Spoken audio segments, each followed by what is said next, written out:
Hello everyone and welcome back to Chronos Plays Persona 4 Arena. Today, I guess we're just gonna start off with you here. How do I start off with you without starting over the... the story? Does it just go? Continue from cliffhanger. Yes, please. Thank you. You're lying. This isn't real. I'm not a machine. Have you take a look in the mirror? You're not me. Ah, see, there you go. You're making that classic mistake where that means I have to fight a boss. She's denied the truth of the Shadow's creation. With this, the Shadow's face twists with an evil rapture. Yeah, that seems about right. Finally, you finally said it. Now I can be myself. Anime time? Yes, the power. That looks just painful though.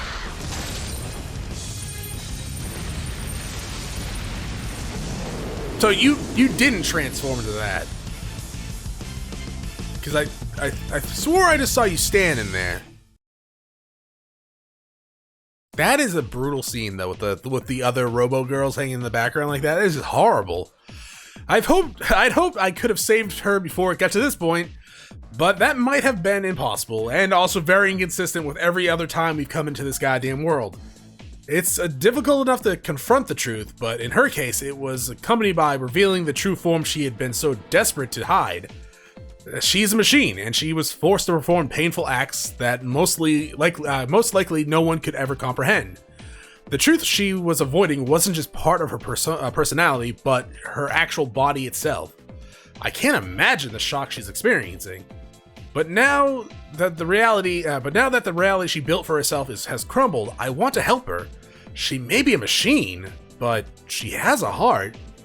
Labrys has denied her past in which she was forced to fight and kill her friends, and her pain comes out in a long echoing scream. What has to be done to a heart to cause such a terrible scream? There's only one thing that we can do. We will save Labrys? Yeah? I'm assuming this means we're gonna be fighting, like, Shadow Labrys. I'd imagine? Oh, yes. What is the name of that persona?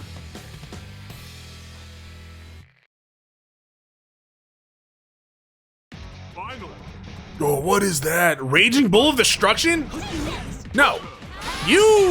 I'm gonna grab the bull by the horns. And okay, you are a jerk. You stop with the juggling. What do you think this is, Tekken? If this was Tekken, I'd like king your ass and do a hard Karana. That's Tekken, right? Yes, that's Tekken. Or Nina. I'm name dropping now because they're the only ones I know. No. Oh, what do you mean though? I blocked. You poisoned me? I'm dead. I'm not dead! I'm alive! I'm dead! we came close.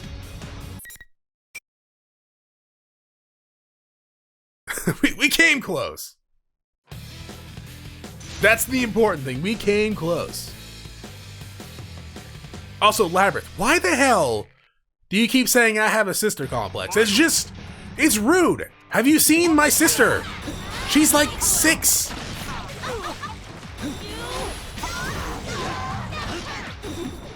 I mean, I guess you're like, what? How old are you? You're like technically older than Aegis, which means you're older than 12. I don't know how long before you were made by before Aegis though.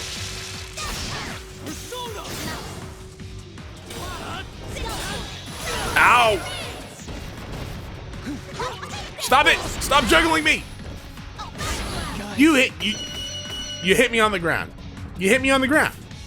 We hit on the ground now? I thought we were like all honorable here, but apparently you hit us on the ground, which is just bullshit.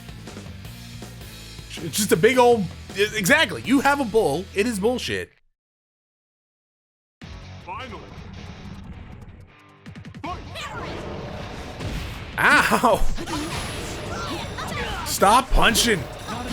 Okay, if you perfect me, I'm gonna be mad. Why have I not broken your guard? There we go.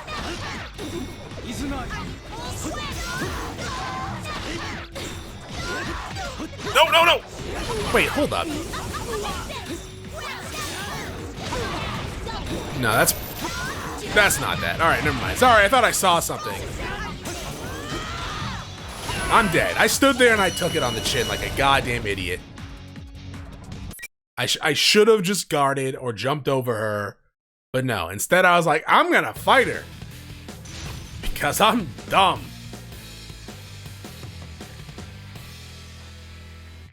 Now. Finally. Is that a baby on the monitor? No, it's just a very broken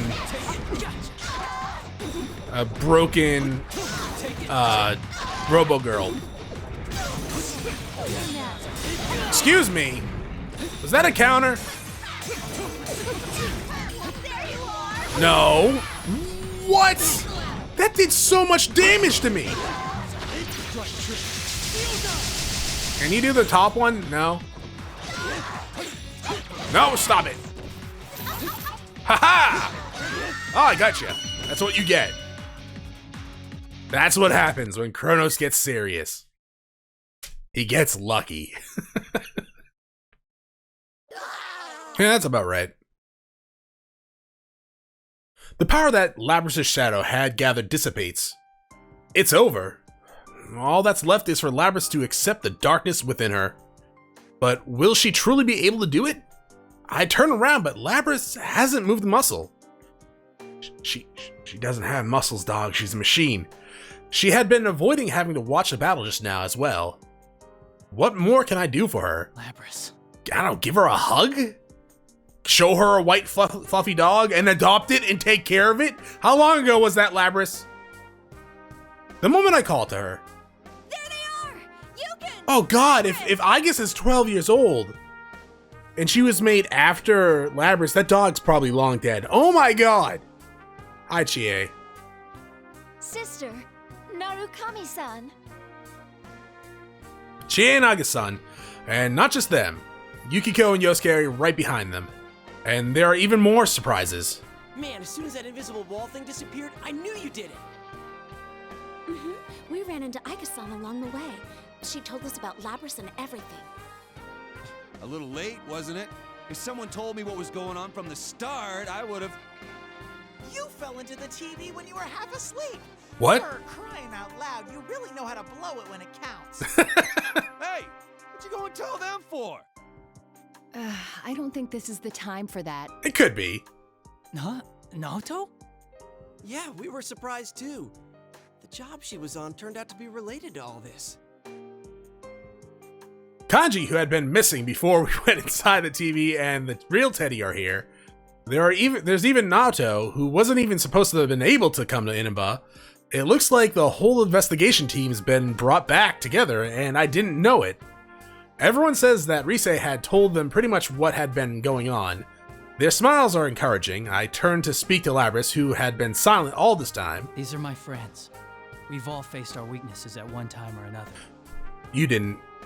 You actually didn't. You actually just get your persona. Labrys finally responds. No weaknesses. You've all faced your shadows? Everyone gathers around Labrys. Labrys tried. Actually, Aegis didn't face her shadow. Oh, okay, she faced it a little bit in her story. Labrys tries to shrink away nervously, but Rise is behind her and won't let her retreat. Sheesh, enough doom and gloom. If you don't hurry and accept her, she'll get all lonely. And probably go berserk again. But I'm a weapon who didn't want to fight. And I dragged you all into this. It made us fight. I know. Ironic. I get it. You're still hung up on that? It's over already, dummy. Your jumping skills were amazing, but you're surprisingly sensitive, aren't you? What does that have to do with her jumping skills? You're really cute, Labby-chan. Labby-chan. So meta-luring. Are you all listening to me? Labrys needs to face her shadow. Yes, now. she does. This was going well at first, but now everyone's talking about different things, and we're completely off topic. Of course, that's not unusual with all of us. I have to laugh, and I apologize to Labrys that things didn't quite wrap up as I had hoped. Labrys looks back at me with a blank expression.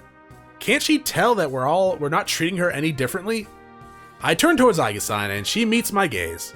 She nods silently and then stands before Labrys. She seems slightly nervous. Nice to meet you, Labrys. Or rather, sister. I am Aegis, the 7th generation anti-shadow suppression weapon. I am your successor. Labrys jerks up and looks at Aiga-san. At the same instant, Yukiko gasps in surprise. What? Excuse me, but are you also... Yes, I too am a robot. It just occurred to you now? Well, it is Yukiko. Weren't you with her all this time, Yukiko? How did you not notice something like that? This is so like you. Once again, everyone looks towards Aiga-san and Labrys, the non-human sisters. Now that I see them standing together, there is something like a family resemblance. Maybe I've been wrong about this, this whole time. If Labrys is Aiga-san's older sister, then should I be calling her Labrys-san? Well, I guess that doesn't matter. My mission to I retrieve agree. you has brought me here. My colleagues are waiting for you. Are they gonna lock me up again? Well, considering all I did, of course they will. Labrys' expressions darken. I hadn't thought about it, but if Labrys and Aiga-san are treated as weapons, it's no surprise that there would be measures to keep them in check. But Labrys shouldn't have to just accept it. If she truly is going to be locked up, I make up my mind and wait for what Aiga-san has to say next. But she We smiles. can discuss that later. Right now, there is an important task you must carry out. I gotta do this, huh? Aiga-san quietly points at the shadow that has remained still while we've been talking. How very kind of her. Labrys looks at the shadow and then turns away and casts her gaze down on the ground again. I see. So now I'm going to have to act. It's okay. We're all right here with you. I indicate my friends that have gathered around her. I had been forced to fight against my friends, just as Labrys had in her past, but I had been able to endure the suffering that Labrys had not. Of course, I hadn't been forced to fight to the death, but the biggest difference between Labrys and me is that I wasn't alone. What if I had been all alone in this place? What if everyone else had forgotten about me and I had to fight all alone? Just the thought of that hurts. Labrys had been forced to endure that pain. She must have thought that there was no escaping it. But she'll be alright. We're not going to reject her. It doesn't matter if she's a machine. She's not alone anymore. Yeah. Labrys slowly looks around at all the faces, searching each one for confirmation. Finally, she turns back to me and nods. Labrys then walks over to face her shadow. When she walks, she no longer seems to be bound by her fear. She then looks down at herself, and she looks at the mechanical body that she had convinced herself. She looks at the mechanical body that she had convinced herself she didn't have. Okay, one second. My brain is having a hard time processing this. She looks at the mechanical body that she had convinced herself she didn't have. Maybe that's supposed to be has? I don't know. That's right. You're me. Labrys and her shadow turn to face one another and stare into each other's eyes.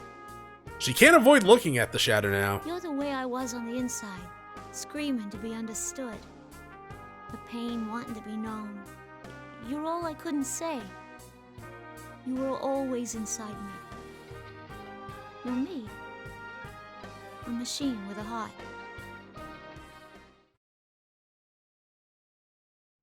So do you get a bull persona now?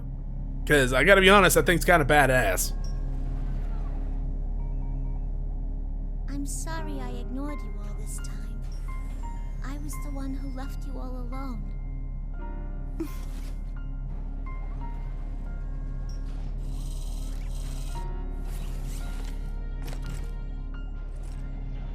No.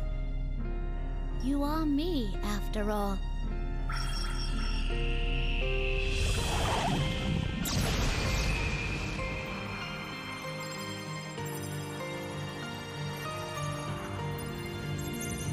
I'm assuming it's gonna look a lot less like a demonic bull, though?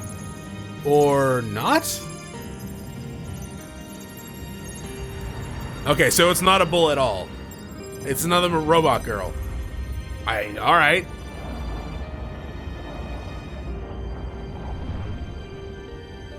This is my persona.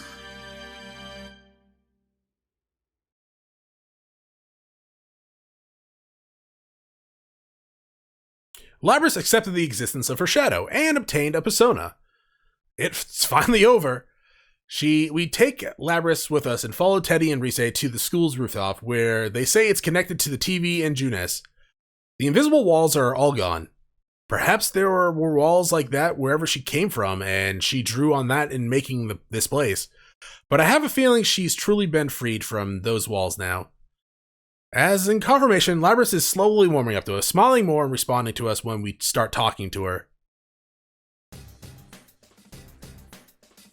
When we reach the rooftop, we're surprised to see that the TV world has regained the studio-like appearance that we were accustomed to. However, there are two unfamiliar faces waiting for us. Mitsuru-san, Akihiko-san. There are people, these people have overwhelmingly intense presences, but thankfully they don't seem to be enemies. The moment we see them, we tense up, but after Aiga-san calls out in recognition, we learn that they are her friends. I'm Mitsuru Kirijo, Labrys' handler. That's one way to put it. The bodysuit like something out of a movie with a fur coat on top. It looks like it's a look that doesn't really work, but her name immediately reminds me of something. Kirijo Group, and if she has the same name, she must be quite an influential person in it. The research organization that developed Labrys and Aiga-san must belong to her. I'm Akihiko Sanada. Sorry for all this trouble. The man with the red cape appears to be quite comfortable with Mitsuru-san and Aiga-san. He must have been helping them fight shadows for some time. Is there some reason why people on shadow extermination squads have to dress like crazy people? So, what's going to happen to Labrys now? I mean, Mitsuru's kind of extreme getup. It's a full body, like, latex/leather outfit with a fur coat. It's a little much. It is. Akihiko wearing a goddamn red cape, though, is a little weird. Before we fully introduce ourselves, Yosuke asks Mitsuru-san what I've been wondering myself. I know all of us must have been worried about this, but I was waiting for a good moment to bring that up. Even Yosuke seems to have realized how out of line his question is, and he shrinks back sheepishly as if he's regretting asking the question. I know why Yosuke is worried, but why does he keep stepping on landmines like this? Well, if he's already stepped on it, we may as well wait for the smoke to clear and see if there's any answer. Well, you deserve to know. We were thinking of sealing her away again. They were thinking. Did something change their minds? Mitsuru-san turns to Labrys. There's a smile on her face, but is she smiling for the reason we hope she is? But our report from Aiga says that thanks to you, Labrys has acquired a persona. She's hardly a rogue test unit anymore. Besides, she has a heart. We would never treat anyone with a heart so poorly. Well, you wouldn't. Your group, on the other hand. Yeah, we did it! Thank goodness! I'm so happy for you, Labrys! My friends roar in excitement. Labrys looks around at all of us, bewildered before saying anything. Even though we've only known her for a very short time, we've already come to accept her as our friend. Mitsuru-san's words come at a great relief, as if I'd been worried that she might lock me up too. Good job, guys. Let me say thanks. He speaks without any hint of concern, but I see a touch of gratitude in Akihiko-san's eyes.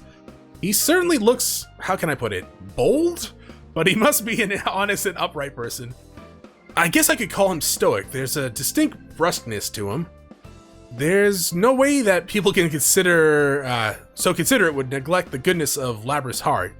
It seems that Labrys can't believe everything she's hearing. She turns from Akihiko back to Mitsuru-san. You're not gonna lock me up again? No fooling? We only seal away objects. If I did that to you, knowing you have a heart, I'd be no different from the Corregio Corporation of old. Labrys, you've been blessed with good friends. What happened to all the other ones? They all dead? Or locked away? Labrys looks stunned for a moment, then scrunches up her face as if she's about to cry, but then her face lights up with a brilliant smile. Who would think that anyone capable of making these expressions was just a machine? I find myself almost moved to tears as well. We're just about to leap forward to congratulate Labrys once again when... What? Oh, her eyes went blank. Labrys' head drops suddenly, like a puppet whose strings have been severed. I'm about to rush over to see what the matter is, when I see Akiko take a fighting stance. I realize this is no an ordinary matter. Suddenly, a bizarre voice emanates from Labrys. It's not over yet. Gladys? This isn't Labrys' voice. This abnormality seems to have made Mitsuru-san come to a realization. What? It's the same communication system as ours. Everyone, step away from Labrys! Mitsuru-san and Akihiko-san rapidly shout instructions to us. We all spread out and watch Labrys from a distance. I cannot gain access. She is being hacked. It isn't coming from inside this facility. The signal originates elsewhere. You mean outside the TV? Outside the TV. That's right. I curse at myself for having forgotten what was supposed to have been the cause of all this. All this was going on because Labrys had somehow been placed into a TV. So there has to be someone outside who threw her in here. The same person who stole Labrys from the Corregio group then threw her into a TV is now taking direct control over her. This is just a little extra resistance. Now, entertain me. The nonchalant voice fills with malice. With a dazed look in her eyes, Labrys looks up and dashes forward. She's fast. I barely dodged her axe this in time. Surprised, I look up at Labrys once more. Her eyes are blank, as if she wasn't looking at anything. Those eyes were once filled with strength of responsibility and awareness of duty. Her face had once been filled with sorrow over her painful past, and she had smiled when she had found real friendship for the first time in her life. Well, 24 was kind of a real friend. Whoever's controlling her has stolen all these things from Labrys. Then, I won't let her be hurt anymore. We'll save her no matter what it takes. Yeah, sure. She's suffered enough. I won't let you hurt her.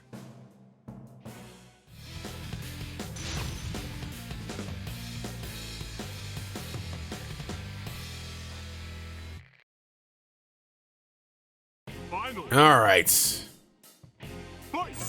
Oh, so now she actually has her real persona this time? But she has her red eye, or yellow eye still. Okay, so they're treating this as Shadow Labrys, but she's not. Ow! Is that General Teddy in the background? Oh, it's the opening! Okay. Oh, what do you mean? No! Oh, goddamn. That is a lot of damage. Yeah. Do that again. Let's do that again and hopefully not die. Actually, the face on her persona kind of looks familiar. Though the body of it does not. The face reminds me of something. Ow.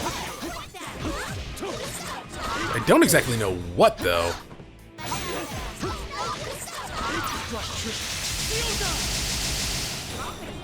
There's probably another... Oh, no.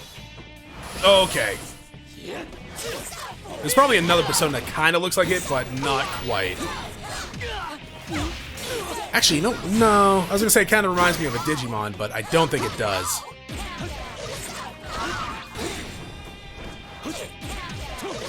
Well, maybe. I don't know. We're doing all right. Oh. Oh, God. You! Stop it! I'll show you, man. Did he say I'll show you man's best friend? Probably. Oh, got her. Surprisingly got her. Only 2 attempts this time, though. Not bad.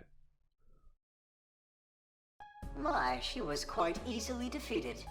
Evidently, I didn't push her far enough. I mean, I wouldn't call it easily. She beat my ass once. Well, she is a test unit, so this is as far as my little game goes. Labrys has stopped moving. The only sound is the smug voice that continues to come from her. Those heartless words cause anger to boil up within me. Who are you? Why are you toying with people's emotions like this? Labrys isn't a tool. If you want to fight, then come out and fight! You're quite passionate. You, Narukami, was it? Yeah, I'm known for passion. This person, whoever he is, knows about me. Then maybe it isn't a coincidence that we were dragged into this. This revelation shakes all of us. Labrys' shadow was only the mastermind of the tournament. I see now. You're the true culprit behind the whole thing. Indeed. It was I who stole Labrys away. Since I don't have a persona and can't enter a TV, I needed a puppet that could run amok for me. Wait, what? Yo, but wait, what? How did she get into the TV then? Labrys' persona was only partially awakened, so I had a feeling her shadow would appear if she underwent a little suffering. But how did she get into the TV? You got the better of me this time. You deserve to know at least that much. Enough is enough. I've never been so irritated knowing that I can't do anything to whoever is controlling Labrys. This time, so your scheme hasn't ended. Well then, everyone, until we meet again. The communication cuts off abruptly, without answering me. Labrys immediately slumps to her knees. Before I can even begin to move, Aiga-san is already at Labrys' side to support her. Aiga-san looks at me and nods, confirming that Labrys is alright. Thank goodness. Labrys is okay. I feel a bit of my strength draining from me. Still, the sword in my hand feels awfully heavy. Mitsuru-san speaks up from behind me, even as I consider this. It seems whoever our adversary is, they're connected to us. I advise you not to get involved in this matter any further. From here on, you should leave this to us. What? Wait a second. We went through this whole big thing and that's it? She's right. There's no way in hell we're backing out of this now. I understand how you feel, but this is too dangerous for you. Yeah, do you have any idea what we've went through? We will do our best to ensure that no harm comes to you. Trust in us and let us work. My friends bristle at Mitsuru-san's proposal. After all, we've come this far, and we already knew about the dangers. There's so much I want to say, but I can understand why they'd want us to stay away. Guys, I think we can trust Mitsuru-san. We should let them handle this. My friends respond with looks of shock. Of course they don't agree, but now's not the time to complicate matters. This is also Golden Week and my vacation, goddammit. One of them should understand why I'm backing down so easily. Single Kanji, we'll single Yosuke. I stare directly into Yosuke's eyes for a moment, hoping that he understands my intention here. Come on, Yosuke, back me up. Yeah. We're all tired, so let's just get the heck out of here. Good job, Yosuke. Maybe I should have chose Kanji. Smooth, Yosuke. Oh well. I sneak a glance towards Mitsuru-san and the others to see if they've picked up on this, but none of them appear to have noticed. Maybe they're just pretending not to notice. Well, in any case, it means we've been let go for now. I sigh with relief before urging everyone into the exit TV. When I return to the real world, exhaustion from the events of the day catch up to me. I'm more tired than I expected. Then again, I had been fighting all this time. It can't be helped. Everyone else seems tired too, so we decide to go our separate ways for the day. Still, everyone is safe, Labrys included. It'll still be a while before this case is completely closed, but I think we can assume that the disturbance has been settled for now. I worry about the mastermind that had taken control of Labrys, but I need the rest for now. When I get back home, Nanako greets me with a bright smile. The moment I see that, all the exhaustion of the day hits me, along with a profound sense of relief. I can't keep myself from staggering. Nanako and my uncle were worried a bit by that, but that doesn't bother me at all. There was something I wanted to do in my room, but I hadn't even been in my room for an hour when my awareness melts into the darkness. Not the end? Oh, wow. I wake up to my phone ringing.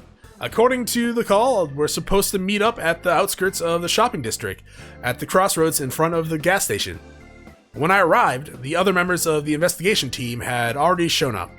Surprisingly, the one who called us was Labrys. She wanted us to come so that she could say her farewells to us. Ooh, is that it? Yeah, I'm pretty sure that's it. Oh man, it's so long. Oh, What kind of Mitsuru's car, is that? limousine. It doesn't even turn corners. That's a good question. Have I ever been? I've been in a limo once. I'm assuming it takes long corners. A long limousine drives up to us with surprising speed. It's so long that I can't believe that it was able to handle the country road of Inaba. I don't think I'll ever see another automobile like this in my life. The limo slowly slows to a stop and smoothly parks beside us. Mitsuru-san climbs out of the back seat and nods to us. Labrys and Akihiko are in the back seat as well. You're looking good, Labrys. Sorry, I thought had he. to come here all I actually the thought time, he was about to say but that to there was something Mitsuru. I really I was gonna wanted say, to tell you "Damn you, guys." you're bold." When I look at her, Labrys smiles and looks embarrassed. She takes a moment to look around at all of us, but then I continues. decided to work with Mitsuru-san. I want to catch the darn culprit. Not only that, but, you know how you guys had my back during this whole mess? Yeah? Yeah. This time, I want to get yours. Cool. You go and do that. For some reason, I don't know why, the way he said that, it sounded so goddamn dismissive in my head. It's like, yeah, you go and do that. Good for you. I can't help but smile at the conviction and the trust in her words. Labrys has faced her weakness and accepted it, and she's about to begin walking towards the goal she had found on her own. That's why I don't see any reason to stop her. It'll be sad to see her go, but this decision is one Labrys made for herself. This definitely ain't the last you've seen of me. No, there's another game after When I this. come back, we'll hang out some, okay? Technically, it's the same game. I'll be waiting, and so will everyone else. Come back soon. To lose such a rare beauty again. It's so tragic. Good job, Teddy. That's what you're sad about? Everyone has their own response to Labrys' news, but one thing's for sure, we'll be waiting for her. There's no lie behind that sentiment. After all, she is our friend. Mitsuru-san tells Labrys that it's time, and they get back into the limo. Labrys looks me right in the eye. She seems as if she might cry at any second, but is resolved not to. She smiles. You guys are the best. I'm glad it was you who were there when I woke up. Well, Well, it would have sucked if it wasn't us. Had a bunch of non-persona users in the shadow world. It would have ended poorly for everyone. Man and machine. I wonder if there's truly a difference between them anymore. The thought comes to me as we wave our final goodbyes to Labrys. The limo demonstrates impressive agility as it speeds down the narrow rural roads. Aw, she's really gone. Seriously, wish she could have stayed a little longer. Maybe become our class president. I would have liked that myself, but they have their own tasks that must be done. Yosuke and I share a glance after Nato says that. Their own task, huh? It's not just theirs. We smile at each other.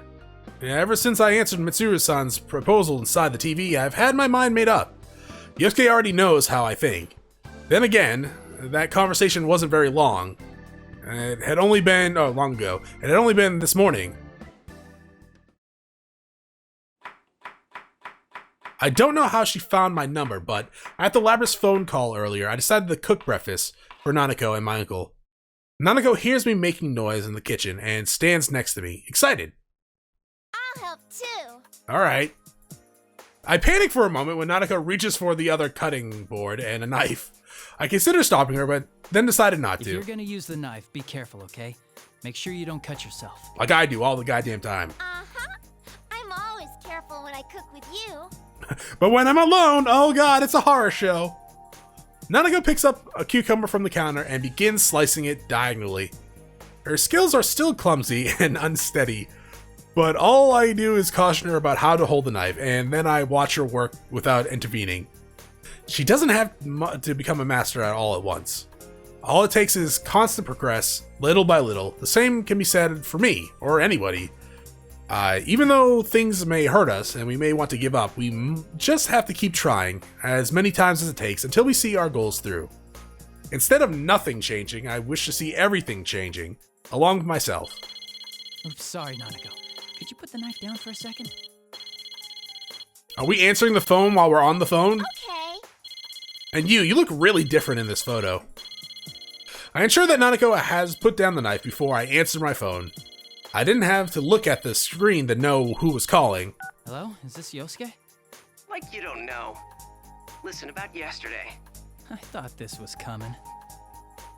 Yosuke rushes on as if irritated that we have to have this conversation over the phone, but I managed to calm him down. It's funny that he's getting so excited over this, but I'm glad he managed to wait the whole night before calling me. Yosuke, do you remember the Moonlight Bridge? The one from our class trip? Yeah, sure. I used to be a city boy too, remember? Hey, were you checking out the Kitty Joe group online? Perceptive as always. Now that's my partner. When I went back to my room last night, I'd spent as much time as I could searching for information about the Kirijo group online before I fell asleep. Of course, there wasn't anything about an organization involving Labrys or Aiga-san, but the little I did find was better than nothing. Yosuke asks me if I plan to go back on my word to Mitsuru-san and to the others. I did say that we ought to trust them to solve this mystery, but I never said we should let them do it alone. After all, the person behind everything may be after us. On top of that, they were using others in horrific ways. You can't back down from this, right? Now you're talking, partner. Yosuke and I continue the talk. We know that we're getting closer and closer to a battle with an enemy that we haven't even seen yet. There's only one thought in my mind. No matter what kind of hardship await us on our path, we will continue the fight on. As long as we have friends that will walk the path alongside us. And Nanako with a knife. That's all you really need. Nanako watches me talk on my cell phone and smiles. You seem excited, big bro. Yeah, I'm gonna be fighting to the death. I smile back at her innocent face before making a confident declaration. The investigation team is back in action. This confuses Nanako.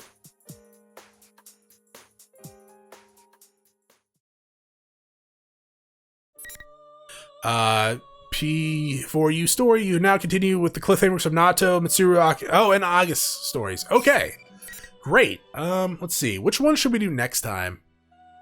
I say we finish off the ones that we are to be continued, so Teddy and Aigas's, and then we can, I guess, do Yosuke's? Yeah, maybe. Sure. Thanks for watching. If you enjoyed the episode, press the link below. If you're not subscribed yet, want to get my video section, check out some of the content, see if it's to your liking. Once again, thank you for watching, and I hope you all have a great day.